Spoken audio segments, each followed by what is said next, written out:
तर भाजपातील माजी आमदार सुधीर पारवे यांनी बावनकुळे यांना पत्र लिहून मनातील खंत व्यक्त केली आहे। जुन्या कार्यकर्त्यांचा विचार कोण करणार अशी खंत त्यांनी व्यक्त केली आहे। सध्या भाजपात अनेक नवनवीन नेते पदाधिकारी हे प्रवेश करतात। या सर्व पार्श्वभूमीवर त्यांनी ही मनातील खंत व्यक्त केली आहे। पक्षातील जुन्या कार्यकर्त्यांचा विचार कोण करणार अशी खंत पारवे यांनी व्यक्त केलेली आहे। चंद्रशेखर बावनकुळे यांना पत्र लिहून त्यांनी मनातील ही खंत व्यक्त केली आहे।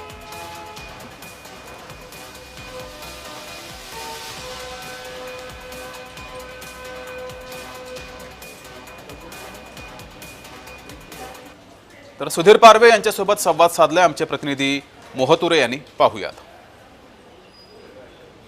आपल्यासोबत भाजपचे नेते व माजी आमदार सुधीर पारवे आहेत। काय सांगाल आपण?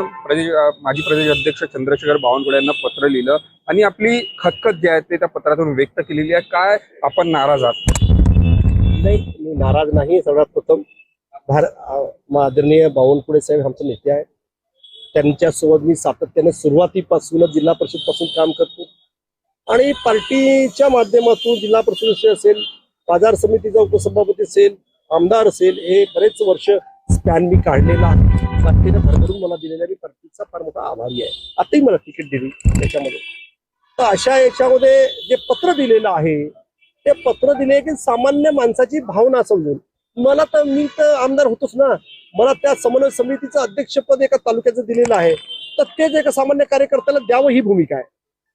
ज्यांनी पार्टीचं काम विपरीत परिस्थितीमध्ये केलेलं आहे, अडचणीच्या परिस्थितीमध्ये काम केलेलं आहे, गाड्या घोड्या नसताना पायी गेलेला आहे, बसने गेलेला आहे, अशा याच्यामध्ये त्या कार्यकर्त्याला सरकार आल्यानंतर जर स्थान भेटलं तर खऱ्या अर्थाने अजून एक फार मोठ्या प्रमाणामध्ये एक आपल्या पक्षाची नीव ही खऱ्या अर्थाने दूरपर्यंत जाईल।